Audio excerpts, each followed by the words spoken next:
Hello, this video will go over what indexes are in EmpowerDB. Indexes are a copy of your existing data that's used to help with searching. Now, there's more of a technical explanation about exactly why this has to be and why this is needed at the end of the video, since I assume that most of you don't actually care why. You just have a problem and you need it to be solved, and Stephen just showed me how to solve the problem. So, here's what indexes are. Database administration. You'll now see this indexes section in your data management section. The first screen here is going to want to know which master table you want to edit indexes for. So master table is a concept that exists in other places in EmpowerDB, maybe self-explanatory, but also pretty much everything that you're going to be doing here is going to be in the client section anyway. Everybody will get started off with, almost everybody will start off with these 5 indexes. If you didn't have an email field to begin with, you won't see this. But if you did have an email field, this will be added for you by default. So these are the ones that we can figure almost everybody has and would want as an index. All right, so before we start looking at adding in other things, let's just take a look at what we've got so far. So we have a first name and our last name. So these are, we have a field in the client record for first name and another for last name. And this is saying that those fields have been turned into an index. A copy of it exists somewhere else in the inner workings of the database. And it's not like every time you enter in a new first name, you have to come back here and fiddle with this. It's just always keeping up with that copy. All right, and it's being set with these settings, and we'll go and explain that more later. Your big client phone numbers field, this is going to be indexed for you automatically unless for some reason you don't have this. And most of you will have this composite index, which is combining the first name and last name field together into one. So let's take a look at this one. And we can see some things about this. We can see an indicator of the index's health. So sometimes weird things get happen and out of sync, and so this will tell you if something weird has gone on. And if something is weird and gone on, you can click Rebuild Index, and it will kind of try to fix it for you. And if it's the weird things are happening all the time, don't just keep coming here and clicking Rebuild. Let us know. We'll take a look at see if we can take a look at what's going on. It's letting you know what type of index this is. So this is a composite index. And we'll go over the types a little bit more later. Since this is a composite index, we have to have a name for it so that we know kind of what it means when we put together client first name and client last name. So usually it's pretty self-explanatory. You just client first, last, whatever. Use as primary name index. So this means that when I look up a client entry, and I'm looking at somebody like their name up here, how are we forming their name? Are we forming it by taking their emergency contact name and putting it in here? No, we're putting it by their first name and their last name. So this is what we want. Our first name, last name composite index is used as the primary name index. You probably aren't going to do a lot of fiddling with that. Use in lookup box. So this means that when I go up here and I type in a name, it will use this index, the first name, last name index, use that to check against to see if anybody matches BEA. And so this person is there, and so that's good.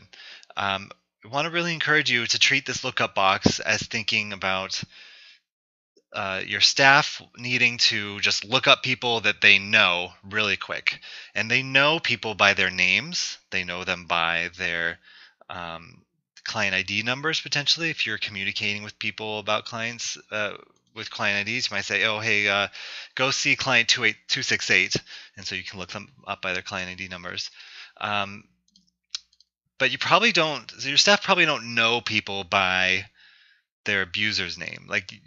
If you're thinking about abuser's name or like emergency contact names and those kinds of things, that's probably what you want to do for add into this next bit, the add new client page existing client check. So this is not a confidentiality check. This is not a existing match check. This is, I got to find somebody in the database to go do stuff with them. I know their name, their number, their phone number, their whatever, the key things about them. I just got to go look them up. Elsewhere in the database, the add new client check, that's where we want to make sure that we don't add in somebody new to the database that already exists, or that we don't want to add in somebody to the database who potentially there could be a conflict with that's being served somehow elsewhere. All right, so we'll talk about that a little bit more in other parts. Available in the text search reports. So when we go to the reports and we see our text search report, only indexes can be used in the text search report. So, if we had some other field in here, like a text field, we wouldn't be able to select it until we go and do this index. And then some indexes you don't want to show up in here, like even like client first name and client last name. Do we really need to have like first name and last name, these pieces be available in the text search report, or is this just the composite together enough? Up to you to decide. And then allow inline text searching. This will make it so that when you are entering in data, there will be a little magnifying glass to do a search to see, okay, let's just quickly see, does Beatrice Holm exist in anybody other's first name or last name? It doesn't look like it. Okay, great. All right, so those are different things that you will potentially want to turn on and off for each of these indexes. You can read each of these explanations here, hopefully do a good job of explaining why you would or wouldn't want to select one thing or another at any one time.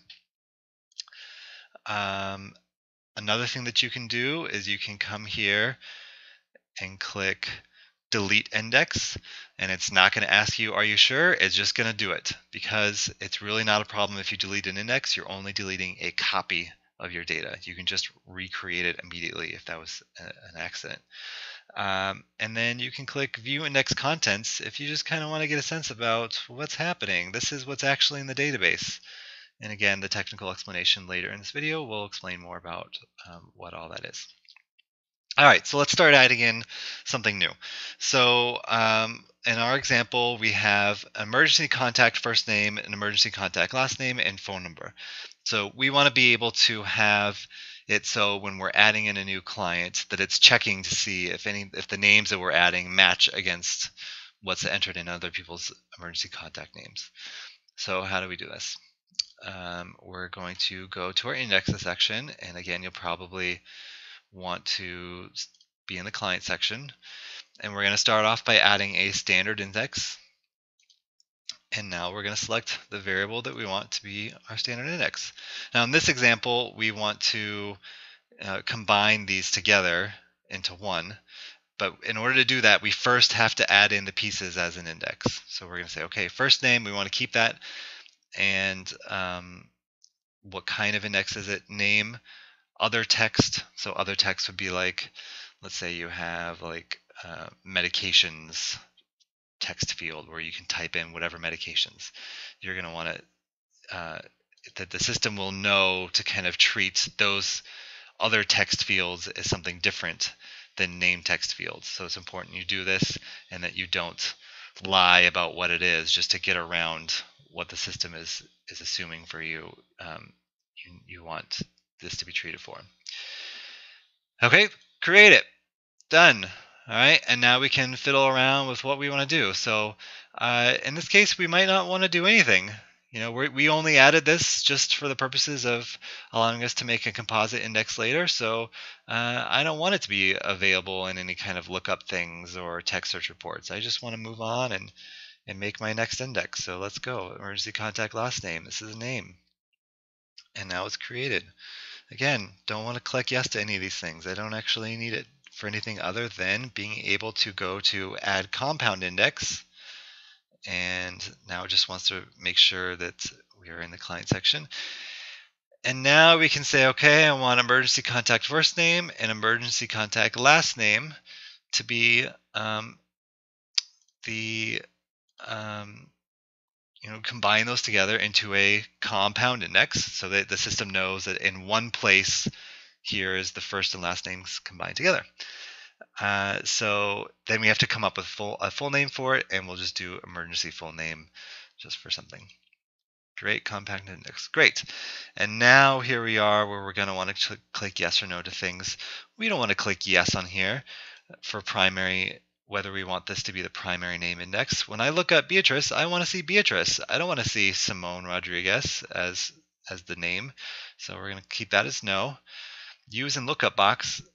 Again, you're going to be tempted to click yes on this because you're going to think that, oh, if I type in Beatrice, if I type in Simone, I want her to come up as no, because lookup box is when you're trying to find somebody that you know exists in the database, you know exactly who they are in their record. You just need to get there. Adding the new client check, yes, that's where I want this to be. When I add in a new client, I want to know if Simone Rodriguez is somebody's emergency contact. So I'll do it there. Available in text search reports, fine. Along inline text searching, great. So now that I click Save Changes on that, I'm going to go back to this page and I can refresh. And I'll just show you that now we have this magnifying glass where you can see, okay, is Simone Rodriguez somewhere in here? Somebody else's emergency contact? Nope, she is not. And now when I go in to add in a new client to non-residential, if I type in Simone Rodriguez here, we see that, oh, there's a match on emergency full name for Beatrice Holmes. Or if we would have done it down here, it will say, okay, Beatrice is a match for emergency full name on there. All right, so any of these name indexes you create, it doesn't matter where you type it in, the add new client check will say, okay, there's somebody in here that matches that name. And then again, another common example of this will be abuser names. So in this demo version of the database, the abuser names are just one field. It's not abuser first name or abuser last name. So all I have to do is say, okay, do offender name. It's a name type index, create it. And no, I don't want to use it in the lookup box. But yes, I want to make it part of the add new client check. And sure, I want to be able to do text search reports and have that magnifying glass to do inline text searching. All right. So now if I come up here and type in John Doe, I'm going to get a lot of matches saying, okay, now Amanda Sanchez has John Doe as an abuser. So does Trina. So does Elizabeth. Dang, John. Okay, so what else can we do? Oh yeah, we were going to do emergency contact phone number. All right, so we're going to do another standard index, emergency contact phone number. And this one it knows as a phone number type, so it's not letting you pick anything here. But we can do create an index there. We don't want emergency contacts phone numbers showing up in the lookup box, but we do want it in the add new client check. And you know, whatever you want to decide for these, it's up to you. All right, so, and just to kind of, again, to give you an example of how this works. So if I'm in here and I'm typing in somebody's phone number, gibberish name, and I type in 212, like this.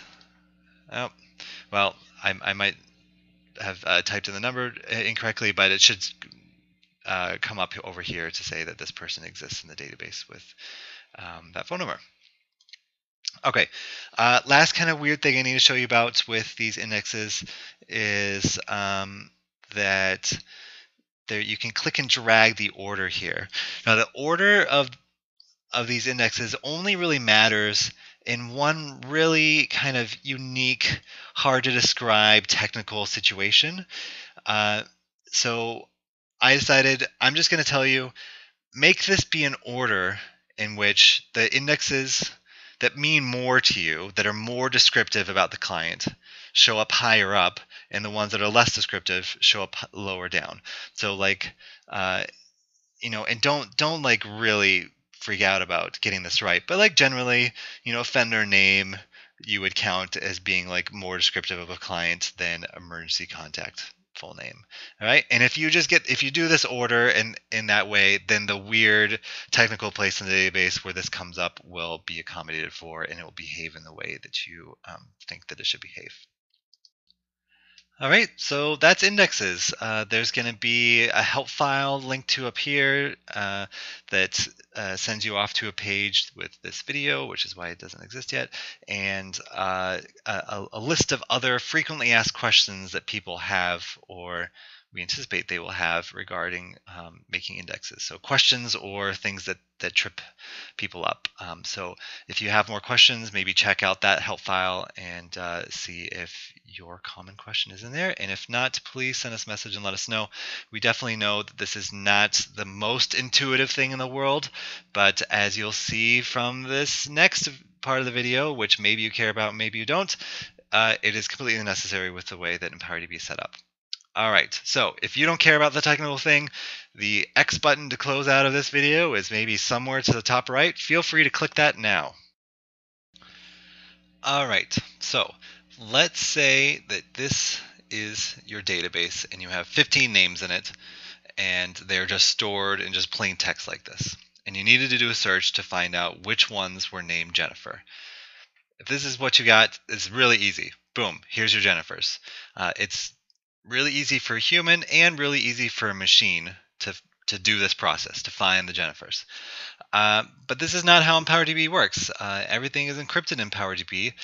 And so for the purposes of this analogy, we will think of encryption as being wrapped in a present. So every name is wrapped in a present. And it's a good analogy because you can't see what's inside. And it takes some work to do the wrapping and unwrapping. It takes some time and effort to do that work. So now what we have to do, every time we want to search for the name Jennifer, we have to unwrap every present and look at every single name to see which ones match as Jennifer. All right, so it takes 15 names, not a big deal, I guess. But when you've got tens of thousands of names, which some of you do, this ends up being a ton of work, and the computer just cannot do it in a time that's acceptable. So at this point, you might be thinking, oh, what if we alphabetize the names and then encrypt them? Does that make it easier? Different kind of cheats for this kind of thing. And every single cheat that you can think of for this to kind of help try to make it easier is a bad idea. So for example, in this one, if you were looking for somebody named Aaron, you have a pretty good idea that this is who they are, that they're the first record, and there's a lot that you can determine based off of this, and all kinds of different things that you can exploit based off of any kind of cheat that you could think of for this. All right, so here's what we really do instead. We take all of our names, and we encrypt them, and we put them in our packages, and we put them off to the side over there. Then we make a copy of all of our names, and we associate each of the name with the client ID number or the record ID, whatever it's associating to. And then we encrypt that big thing all in one package. So it's a really, really big package. But now when we need to do a search, we decrypt that package. And now we can go through and really easily pick out which ones are Jennifer. So it was a lot more work to go through and decrypt this one package compared to decrypting this one smaller package. But it's not as much work to unwrap one really big present as it would be to unwrap a bunch of different smaller presents. Right? So this is the way that EmpowerDB has worked since almost the beginning, that the indexes have been there and have helped facilitate searching like this. It's only as of May 2019 in which the control for how to set up indexes and create composite indexes and things like that was given to everybody to help kind of really take the ability to do text searching and to the next level. And this is why it is the way it is. All right, I hope that explanation helped, and good luck.